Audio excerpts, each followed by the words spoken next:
मुख्यमंत्री पुष्कर सिंह धामी ने आज भवाली कैंची धाम में पहुंचकर बाबा नीम करोड़ी महाराज के दर्शन कर पूजा अर्चना की। मुख्यमंत्री धामी ने बाबा नीम करोड़ी की तपस्या स्थल पर ध्यान भी किया। साथ ही मुख्यमंत्री ने मंदिर की व्यवस्थाओं को लेकर जानकारी भी ली और कहा कि यहां आने वाले किसी भी श्रद्धालु को कोई असुविधा नहीं होनी चाहिए। इस मौके पर उनके कैबिनेट मंत्री प्रेमचंद अग्रवाल और नैनीताल विधायक सरिता आर्या मौजूद थे। हरिद्वार कनखल थाना क्षेत्र के बैरागी कैंप में एक व्यक्ति की लाठी डंडों से पीटकर हत्या कर दी गई। हत्या के बाद पूरे क्षेत्र में सनसनी फैल गई है। सूचना मिलते ही कनखल थाना पुलिस मौके पर पहुंची और शव को अपने कब्जे में ले लिया। साथ ही पुलिस ने अज्ञात के खिलाफ मुकदमा दर्ज कर मामले की जांच शुरू कर दी है। देहरादून में मोबाइल पर गेम खेलना और ऑनलाइन किसी व्यक्ति से बात करना सवाना नाम की महिला को भारी पड़ गया। सवाना के पति चंगेज खान ने कई बार उसे गेम खेलने से मना किया था, लेकिन जब वो नहीं मानी तो चंगेज खान ने उसकी हत्या कर दी। यही नहीं, हत्या करने के बाद चंगेज खान थाने पहुंच गया और खुद को पुलिस के हवाले कर दिया। पुलिस ने मौके पर पहुंचकर सवाना के शव को कब्जे में ले लिया है। चंगेज खान को गिरफ्तार कर लिया गया है। कांग्रेस पार्टी ने चारधाम व्यवस्थाओं को लेकर एक बार फिर सरकार पर सवाल खड़े किए। कांग्रेस ने बिना रजिस्ट्रेशन के चारधाम पहुंचे यात्रियों को वहां से लौटाए जाने को लेकर सरकार पर सवाल खड़े कर दिए हैं। कांग्रेस प्रवक्ता गरिमा दसौनी ने कहा कि सरकार को यात्रियों के रजिस्ट्रेशन का फैसला समय रहते हुए कर लेना चाहिए था। अब जब यात्री वहां पहुंच गए हैं तो उन्हें वहां से लौटाए जाने पर वह ठगा सा महसूस कर रहे हैं। धन सिंह रावत, सतपाल महाराज, गणेश जोशी, मुख्यमंत्री, अगर इन सबके बयान आप चारधाम यात्रा को उठाकर देखेंगे तो आपस में कोई तालमेल आपको दिखाई नहीं पड़ेगा।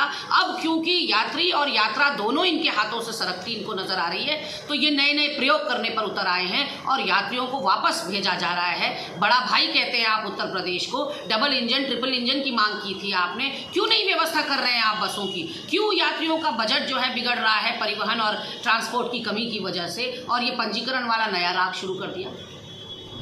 अगले 25 साल के कालखंड में उत्तराखंड राज्य अपने विकास की क्या इबारत लिखेगा, इसके लिए नीति आयोग ने प्रदेश सरकार से अगले 2.5 दशक में राज्य के विकास के लिए सुझाव मांगे हैं।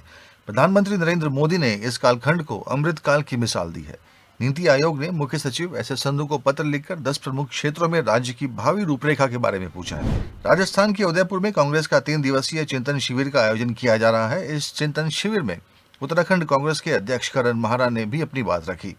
करण माहरा ने कहा कि कांग्रेस सच नहीं बेच पा रही है और बीजेपी झूठ बेचने में सक्षम हो रही है, जिसे हम लोगों तक नहीं पहुंचा पा रहे हैं, लेकिन आने वाले समय में कांग्रेस नए रूप में नजर आएगी। हम सच नहीं बेच पा रहे, हकीकत यह है, और बीजेपी लगातार झूठ को बेच रही है और बेचने में सक्षम है। तो यही हमारा चिंता का विषय है कि आखिर इतना सब कुछ करने के बाद, इतने इंस्टीट्यूट्स देने के बाद, राष्ट्र को खड़ा करने की हर चीज़ करने के बाद, भारत को उन्नतशील देश के साथ साथ एक मॉडर्न इंडिया में कन्वर्ट करना, ये सब कांग्रेस ने किया। और हम इन सारी चीज़ों के होते हुए भी लोगों के बीच में पॉपुलर क्यों नहीं है, ये चिंता का विषय है। उत्तराखंड में मौसम के तेवर फिर तल्ख हो गए हैं। बीते कुछ दिन बारिश और ओलावृष्टि के कारण गर्मी से कुछ राहत रही, लेकिन अब फिर से चटख धूप और गर्म हवा के थपेड़े बेहाल कर रहे हैं। मैदानी इलाकों में भीषण गर्मी बेहाल कर रही है। पहाड़ों में भी चटक धूप पसीने छुटा रही है। शुष्क मौसम के बीच ज्यादातर इलाकों में तापमान में इजाफा हुआ है। मौसम विभाग के अनुसार अगले 2 दिन प्रदेश में मौसम शुष्क रहेगा, जिससे तापमान में और वृद्धि हो सकती है। जबकि पश्चिमी विक्षोभ के दस्तक देने के कारण 17 अप्रैल को प्रदेश में बारिश और ओलावृष्टि की संभावना है। केदारनाथ धाम में हर रोज घोड़े और खच्चरों से गिरकर यात्री चोटिल हो रहे हैं। उन्हें धाम में सही इलाज नहीं मिलने से हेलीकॉप्टर से रेस्क्यू करना पड़ रहा है। ऐसे में 6 sigma high altitude medical service और स्टार फाउंडेशन ने स्वास्थ्य मिशन अभियान के तहत मुफ्त पोर्टेबल डिजिटल एक्सरे सुविधा की शुरुआत की, जिसका शुभारंभ स्वास्थ्य मंत्री धन सिंह रावत ने किया। इस सुविधा से यहां आने वाले यात्रियों को फायदा मिलेगा। आज जो डिजिटल एक्सरे की शुरुआत की है माननीय हमारे हेल्थ मिनिस्टर साहब डॉक्टर धन सिंह रावत जी ने, वो एक बहुत ही बेहतरीन प्रयास है, क्योंकि केदारनाथ के अंदर डेली 8 से 10 लोग ऐसे आते थे जो कि घोड़े से गिरकर या फिसलकर उनके कहीं ना कहीं फ्रैक्चर हो जाता था, और ऐसे में एक्सरे की बहुत ज्यादा यहाँ पर आवश्यकता थी। तो हमने डिजिटल एक्सरे की शुरुआत की है। GB Pant institute of engineering घुड़दौड़ी के निलंबित चल रहे कुल सचिव संदीप कुमार को बर्खास्त कर दिया गया है। साथ ही पूर्व में कुल सचिव की नियुक्ति प्रक्रिया को भी निरस्त कर दिया गया है। संस्थान के कार्यवाहक निदेशक की जांच के लिए प्राविधिक शिक्षा निदेशक हरीश सिंह की अध्यक्षता में 3 सदस्यीय समिति गठित की गई। तकनीकी शिक्षा मंत्री सुबोध उनियाल ने इंजीनियरिंग कॉलेज के बोर्ड बैठक में यह निर्णय लिया। इंस्टीट्यूट के जो कार्यवाहक निदेशक हैं, उनके ऊपर कोई जांच, जिलाधिकारी की एक जांच कमेटी ने, जिलाधिकारी ने रिपोर्ट शासन को प्रेषित की थी। उस रिपोर्ट पर बीओजी ने भी एक कमेटी का गठन किया, जो उस रिपोर्ट की समीक्षा करने के बाद शीघ्र उस पर अपने विचार अगली बीओजी की बैठक में रखेगी। एंटी ह्यूमन ट्रैफिकिंग सेल ने काशीपुर के पैराडाइज होटल में छापेमारी कर सेक्स रैकेट का भंडाफोड़ किया, जिसमें 1.5 दर्जन से अधिक युवक युवतियों को पुलिस ने हिरासत में ले लिया है। स्थानीय लोग काफी लंबे समय से होटल पैराडाइज में संचालित सेक्स रैकेट की शिकायत कर रहे थे, लेकिन होटल के बाहर मुख्यमंत्री धामी के साथ फोटो होने की वजह से और होटल स्वामी मुख्यमंत्री के धामी से अपने संबंध बताकर पुलिस के बीच झूठ का माहौल तैयार कर रहा था। यहाँ से निकलना लड़कियों का भारी है, कोई निकल नहीं सकता। 1-2 बार कमेंट पास हुए, लोगों ने गलत तरीके से किया। मैंने उसकी यहाँ चौकी में रिपोर्ट भी कराई, छोटी बहन के साथ हुआ, और इसके चलते इन्होंने मेरा बोर्ड भी हटा दिया था। इस चीज़ पे हमने आवाज़ उठाई तो उसकी भी वीडियो मैंने बना रखी थी।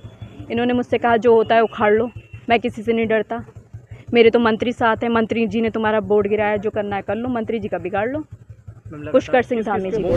हरिद्वार में एक चोर भीड़ के बीच तब जमकर पिट गया जब वह ट्रैफिक जाम का फायदा उठाकर सोने की चेन छीनकर भागना चाह रहा था। हरिद्वार में आजकल 4 धाम यात्रा के कारण कई जगहों पर जाम की स्थिति बनी हुई है। इस जाम का फायदा उठाते हुए चित्रा टॉकीज के पास चोर ने ऑटो में बैठे यात्री के गले से चेन तोड़कर भागने का प्रयास किया।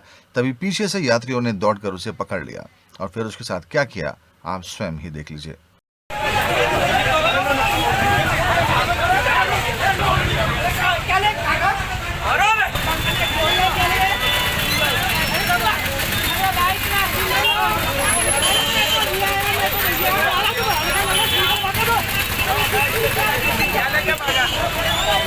चैन लेके भागा मेरे यहाँ, चैन बता रहे थे, चैन लेके भागा।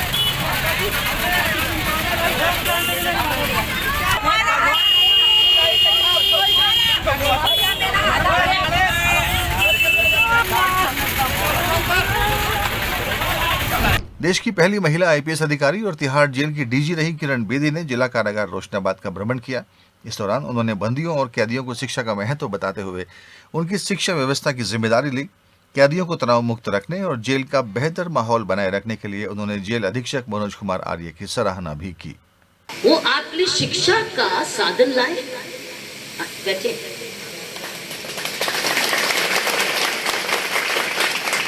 सो डीपीएस का स्कूल में हजारों बच्चे पढ़ते हैं।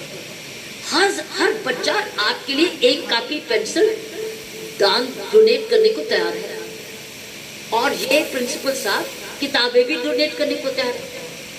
तो इसका मतलब है किताबें भी मिलने लगेंगी। तो शिक्षा भी शुरू हो गई। तो 2 मानसिकता सफाई होनी शुरू हुई, योगा से भी, शिक्षा से भी।